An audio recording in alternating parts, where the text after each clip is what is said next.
Hello everyone, this is Suddenly Jester, and welcome back to another episode of Shovel Knight. It's been a while since I've recorded something, and I do have reasons for that, but I'll get into that after we deal with this boss over here.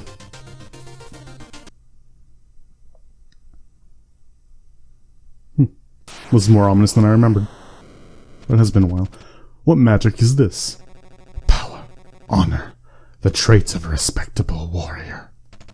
Sir, I don't believe we've met. We meet today on the field of battle.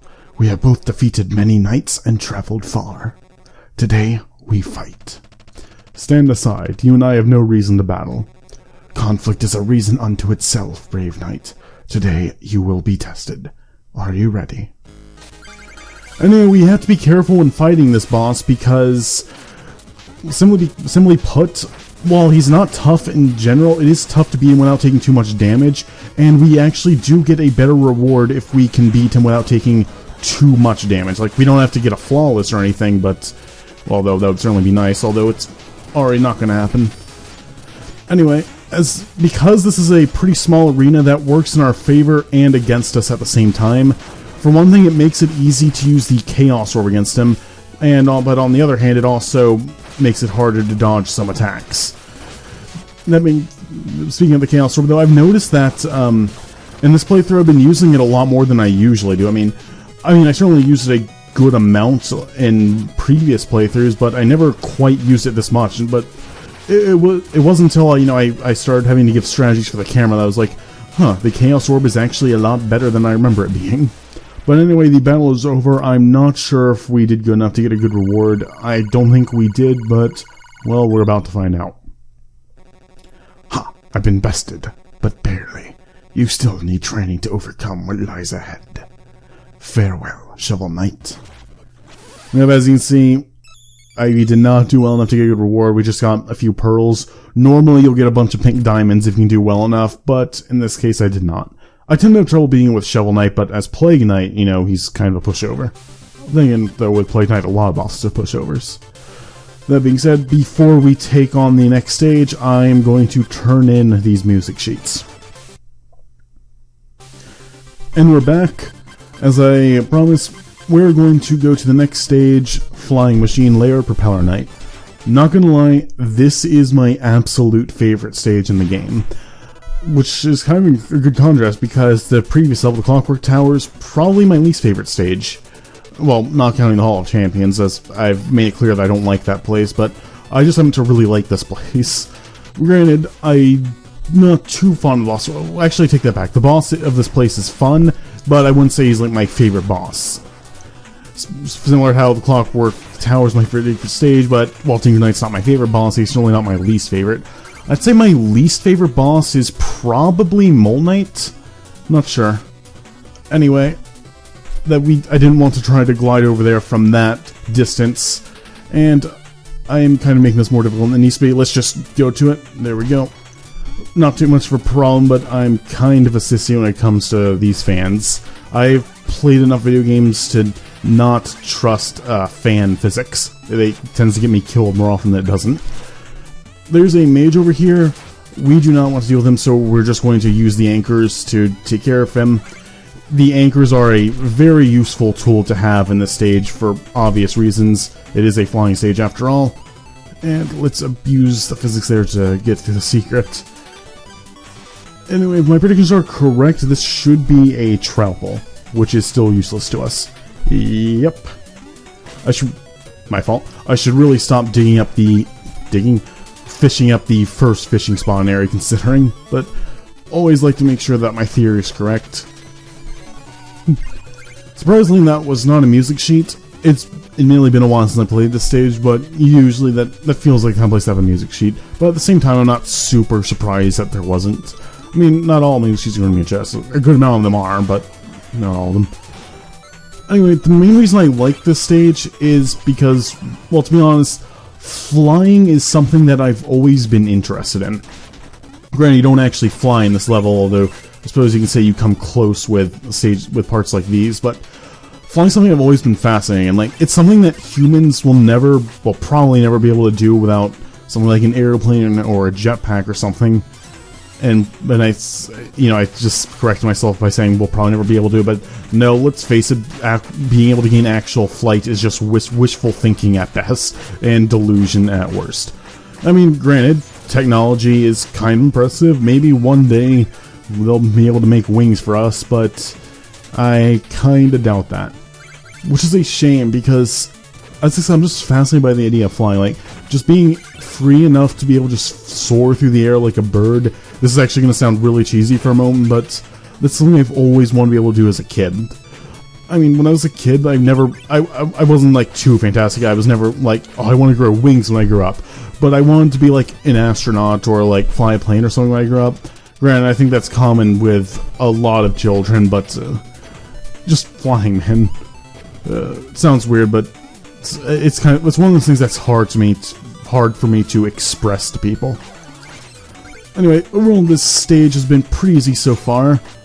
Fittingly enough, we see the return of these guys. Wow, that actually missed. I'm kind of disappointed. And I still feel bad for killing them because they're still pretty adorable. That was close.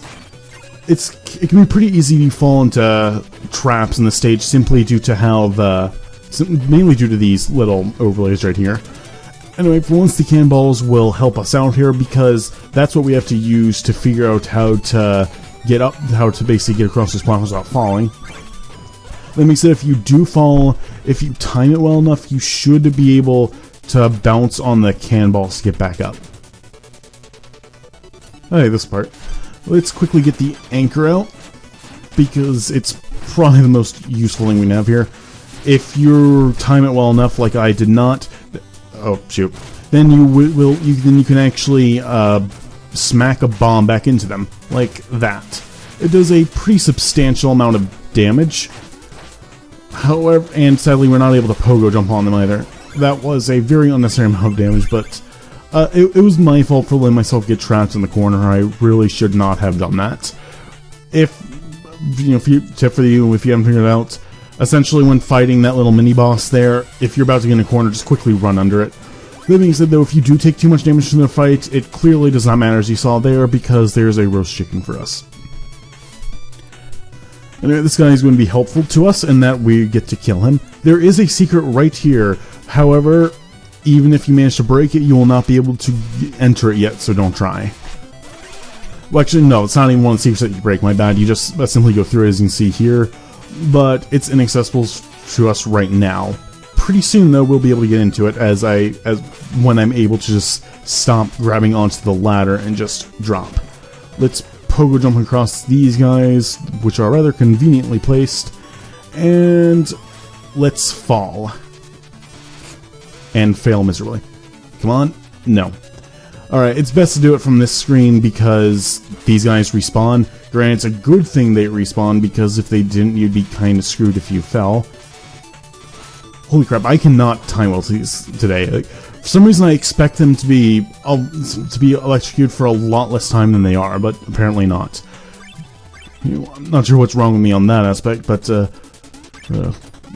again, just seem to be having an off day on the stage for some reason. In the village or out in the field, I have all the deals. You're not gonna believe what I just found in this chest. Want to see? Propeller dagger. Remember when I said that the anchor thing was the most useful relic in the game? Well, it still is for combat, but in terms of actual, in terms of gameplay and stuff like that, for navigating stages, as we're about to find out, this is pretty much the most useful thing. It's essentially a better version of the dust knuckles that we found earlier. Funny how I can remember that, but not the anchor. Maybe I'll look it up real quick. Where's the fishing rod? There it is. But it can save you in so many situations if you use it properly. Just, essentially just glide over a pit. You can, and then immediately get screwed over by a fan guy. Anyway, we are back with the money and with that stupid fan guy dead. I don't like to be that guy that blames, doesn't take responsibility for death and stuff, but I think that's going to be one of the few times in the game where I can say, no, that was not really my fault, even though now that I think about it, in hindsight I could have avoided by simply just jumping over the pin instead of using the propeller dagger. or, you know, waiting to see if the fanboy guy will come out so I can just destroy him when he comes. Another thing in hindsight is how stupid I am for how I run into the electric jellyfish earlier. I had a complete and total brain fart and fell off a cliff, and forgot that you can essentially just watch the ones that aren't electrocuted, as you can see here, in order to figure out essentially when to time it, because there's a pretty obvious sequence. And this isn't something, by the way, that I did not just figure this out. I've noticed since I first played the game, but for some reason I just was not thinking properly. That was close, and you know what?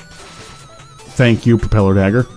Once again, this is what I mean by it's really useful. And for once, I think the Dust Knuckles are actually going to come in handy for us. Never mind.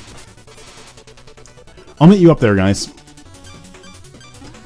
I'm not sure what's wrong with me today, but die, please.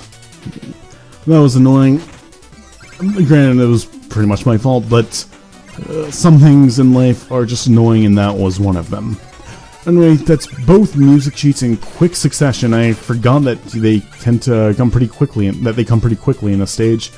But as I said, for once, the Dust Knuckles are actually going to prove useful for us because it allows us to do that quickly. You don't need them; you can just destroy them with your shovel and then jump. But overall, you might as well give the Dust Knuckles some use. Otherwise, they'll feel left out compared to every single item in the game. Even the mobile gear can be used to one-shot Tinker Knight, and it's kind of hilarious, so I always do it in every playthrough. Sadly, in the Plague of Shadows campaign, you cannot do that with the equivalent item that Plague Knight gets. I was very sad when I figured that out, and I was honestly hoping that they would patch it to change that. Anyway, should you fall behind here, the Propeller Dagger will come in handy, or pretty much save you from an early demise. Otherwise, you will get blown off. You know, auto-scrolling segments on an airship level reminds me of this one level that was in Super Mario Bros. 3. You know, I didn't have an NES, so I didn't have the original, but I did have the Game Boy Advance version. And when I was a kid, there was this one airship level in, you know, the final world, where essentially a super fast auto-scrolling level where you had to jump from airship to airship. When I was a kid, it was so rage-inducing. I died so many times. It was kind of embarrassing. To be honest, though, when I found the game in my collection, when I replayed it as a teenager, it actually became one of my favorite stages. It was just the challenge of it, and the fact that you were forced to think quickly. When it comes to video games, I really love things that, you know, make me think really quickly. Sadly, there are not too many stages in Shovel Knight where that happens. I was about to say it's one of the few faults of the game, but honestly, it's not even fair calling that a fault, you know, just because there isn't something that I personally like in the game doesn't make it a fault. But if there's one thing I wish there was like some super fast page, think on your feet kind of stage in this game. I mean, there are definitely some sections, like there's the vertical auto-scrolling segment in the Clockwork Tower, and thank you for dying, but overall, I'm not sure if that counts or not. I suppose it does, you know, let's not nitpick. Yeah. Anyway, this is the probably hardest part of the game. What the hell am I saying? This is probably the hardest part of the stage, because you have to use the changing wind here in your advantage. To be honest, even the Propeller Dagger is not too useful here if you mess up. I do kind of recommend the Phase Locket. It can definitely save your life if you're not quick enough. I personally like to use it right there, otherwise it can become kind of sketchy if you time it wrong. This part continues the difficulty, mainly with its changing the wind, and, well, having essentially really fast wind. Thankfully, however, it's constant, and there is a small break in between, which does allow you to catch your breath. That being said, the Phase Locket is still a recommendation. And we are through. That was close. And this part, normally this is where I'll say it's rather nerve-wracking, but I actually heavily enjoy this. I did not heavily enjoy that jellyfish. It kind of messed me up there because I was not expecting to land on it, but overall we are through. And if I'm not wrong, I think we might be at the end of the stage. Yes, we are at the end of the stage. We did fairly well, only one death so far, but I should not speak right now, because it's actually fairly easy to get a death on this boss. Ah, my petite friend, the sunset. She is beautiful, no?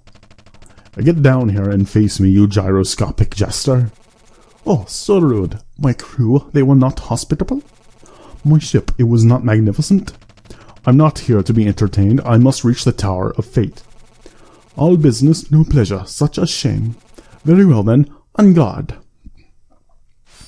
Spoiler alert, I cannot do a French accent.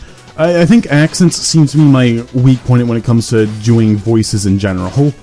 I mean, I'm not sure why I try them. I mean, maybe I'm hoping they will provide some so bad it's good style of entertainment.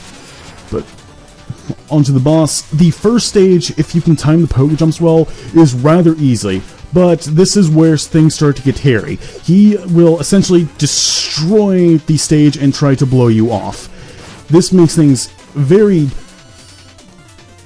Wow, forgot about that time. This makes things very difficult if you are... Well, even if you are careful, it can make things very difficult. But, wow, that was surprisingly easy. But essentially, in order to not get blown off, you pretty much have to jump in the air a bunch of time, because he will blow you off faster than you walk forward to him. And if things get hairy, I do recommend using the propeller dagger in order to float back onto safety. But be careful not to accidentally fly off the stage. It does give you a surprising amount of distance, so that is very possible. But when he's in the air, just simply use the anchors you saw there, and when he's on the ground, just pogo stomp him to death, because he's apparently a lot weaker to it than I remembered. Or either that, or maybe I've just gotten really good at timing it. Nah, probably not. But anyway, that's one more stage down. There's just one normal stage left before we go to the Tower of Fate, but we will tackle that in the next episode. Thanks for watching, everyone. I'll see you guys later.